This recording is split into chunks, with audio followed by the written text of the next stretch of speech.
I may have done a little bit of a naughty. Let me explain after my intro. Greetings, geeks. Welcome back to West of Loathing. Last time, we left the town of Boring Springs along with Susie Cochran and went to the town of Dirtwater, going around to see everything it has to offer. We went to the jail, found a few places, and Susie has some ranches that we want to take a look at, which we're going to be looking at today. Now, the explanation for the chef's hat. See, I went around and did a few things off camera, including a side quest for the chef in the Jewel Saloon, which got me this wonderful chef's hat. And along the way, I happened to encounter a goblin chef. I defeated him, grabbed his Gulch Goblin spatula, and went on my merry way. Now, today we are taking care of the ranches. I ended up finding one more ranch off camera, so we're doing that one as well. Let's not waste any time and go to the map. Saddle up! Here at the map, we can do a few things. We can select a location to go straight to it, or we can do this. We can wander, which is a good way of discovering new locations. You'll usually end up finding locations that are closer to your own, but we found the silversmith's house. The sign says, "Silver bullet making apparatus. Help yourself." Well, then I shall help myself. The workbench has a little burner and crucible for melting silver things and some bullet molds. Seems pretty straightforward. There's also a vise, so you could smash silver bullets into needles if you wanted to. You don't have anything to make silver bullets. Well, despite the narrator slurring, let us make a needle. Oh, I made 2 needles. Perfect. This shall be useful for something later. There was something I needed that required a lockpick, but now I don't have to worry. Let's see what's going on in the smith's house. We need a needle to go in? Not a problem. Inside, we need safe cracking level 3. We're never going to be able to get this open, but this bookshelf contains like 90 copies of Johnny Tremaine. There's something weird about it though. It's too neatly organized. Like maybe the guy was hiding something. Well, if there's a secret to be found, then Codex Xavier Xander shall search it out. He was crooked.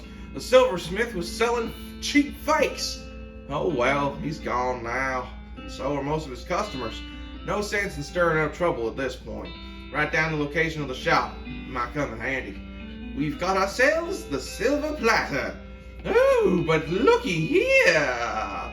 A spittoon. Narrator, you know where this is going. A spittoon. At least, it looks like a spittoon. But it's next to the bed. Might actually be a bedpan. Well, spittoon or bedpan, we shall be investigating. What? Really? I mean, if it is just a spittoon, that's bad enough. But it might be a bedpan. That's way worse. Do you think I give a hoot? Investigate, damn it! I feel like maybe you aren't getting what I'm saying. We're talking about an object that someone probably uses when they wake up in the middle of the night and can't be bothered to walk to the outhouse. And the best you can hope for is that they only use it to spit nighttime tobacco juice into, in which case it's only full of rancid, congealing tobacco spit. I'm investigating it and there's nothing you can do to stop me. Are you even listening to me, or are you just sort of skimming past the text? Bed pan! Well, I'm pretty sure there's treasure in there, and rule of thirds and whatnot. You're only describing my actions, narrator. You're not stopping me. Bed pan! Shut up! I'm investigating here! Okay, fine. Have it your way. Your own filthy, disgusting way. Turns out to probably not be a bedpan, but it is definitely a spittoon, and it is definitely filled with rotten brown spit. I'm going to fish around. What is wrong with you? Bite me! Okay, God. You plunge your hand in up to the wrist, makes a gloop noise and breaks the thin... Oh, God, it's too disgusting. Gotta try that again. You plunge your hand in up to the wrist, makes a gloop noise and breaks the thin skin of congealing toxins that was previously keeping the dire smell in relative check. Now you are choking into miasma of oily, bitter chaw stink. You know that feeling when you're about to puke? How you get that taste in the back and the real corners of your mouth, that metallic tang by the root of your tongue like you're sucking on a corroded old penny? Just tell me what I found already. Stop procrastinating. You found a filthy, slime-covered old brooch. You happy? Bet you're gonna put it on without even washing it first. Maybe I will, to spite you. This is the revolting brooch. It gives a +2. Oh my goodness, that's so much better than the porcelain figurine. Well then, this item has now entered our little lapel. Oh, it's so much better than what we had before. Well, it seems doing this before the ranch was a good idea after all. We got ourselves a few locations that we can now do. But I'm not going to the silver platter. Remember, we're doing the ranches today. You see a streak of fire flash across the sky and land just over the horizon. You ride the sight. Let me do that again. I got saliva in my mouth. You see a streak of fire blast across the sky and land just over the horizon. You ride to the side of the impact and find a meteor. Ooh, wait a minute. The way that's spelled, you scout around the area and impact around the impact crater. Oh, so it was a meteor, not a meteor. Get it? Here we are. The Stearns. Are you kidding me? I didn't need to turn the silver bullets into needles. There's needles everywhere. Well, Susie wanted to come here. Let's talk to her. Another ranch burned down by friggin' cows. Damn, that stings me something fierce. We should probably check for survivors. If there are any. Wait a minute, if there are, that means I'm stealing these needles. Well, not that I care. I'm mostly kind of hoping they're dead. Got a lock and some ranch dressing. Oh. Mary Stearns. This flower is smoking. The smoking chrysanthemum. On Gwendolyn Stearns and Jethro. Oh dear. It looks like Jethro's bones were dug up by some varmint or another. You find a charred locket among the blackened bones. I'm not liking this. A charred locket. You should call it a locket on account of how it was lucky to escape that fire. The lock on this locket reminds you why they call it a locket. Well, I'm about to pick the locket lock. You carefully pick the locket lock. Inside is a picture of Mary Stearns. Wait. As you approach the grave marker, the hair on the back of your neck stands up as a voice whispers in your ear. Give it to me. Give it to me. Give what to you? The air grows colder. The picture of me. I can see it. You have it. You shouldn't look at it. Nobody should look at it. I'm guessing you must be Mary. Why don't you want anyone to look at it? The whispering gets quieter. The anger seeps in around the edges of the voice. Because they'll know. Give it to me. No, what? What happened? What I did? Give me the picture. Give it to me now. She sounds serious. know what? No, I'm not giving you the picture. I'm keeping it for myself. We're fighting. Oh, God, what have I done? 72 HP!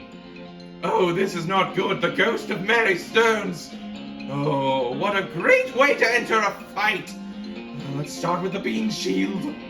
Oh boy, let's hope this armor is enough to save me. Take hot damage, Spectre. Beam! Oh, that was a good amount of damage. Finally, we can take a look at Susie Cochran. We can shoot a target for 6 damage, or we can have her construct. It's only used once during a fight, but we can build. Now her attacks are going to hit the barrier. Perfect. We can only use that once per battle, unfortunately, which kind of sucks. So take another beam, witch. I will keep this beloved picture of you, and I will find out what you've done. It's something rotten, no doubt. Oh, you can't even land a hit. Oh, how disappointing for you. She's nearly dead. Susie, shoot her! You keep on missing your attacks, girl. You keep on doing like that, and I'll be able to kill you yet. Again! Victory! Poor girl. Hope she finds some peace. Tear up her picture and scatter it on the wind. Rest in peace, Mary. Oh, that was exhilarating! How wonderful! The charred remains of this house. I believe I'm going to save that for the next episode, but first, let's end this with another fight! Between the smoke and the noise, you're guessing that the contents of this outhouse are more dangerous than the average outhouse contents. Well, I've stuck my hand in many a spittoon, so an outhouse is nothing to me! Oh dear, it's another pyrobove! Let's see if we can't one-shot it! No, we could not. Susie, get the final shot, please. It's enemies like these that allow you to level up Susie. Susie carves another notch in the stock of her rifle. Cow hate flashes in her eyes. Her resolve intensifies. Susie is grown stronger. Now, how about I actually describe this?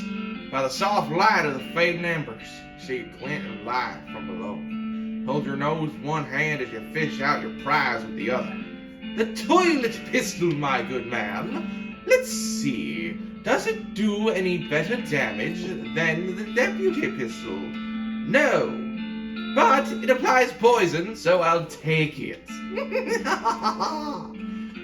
Well, that was the outside of the Stearns Ranch. Next time on West of Loathing, we enter the Stearns Ranch and see exactly what went down here. See you all then. I'm a little ghost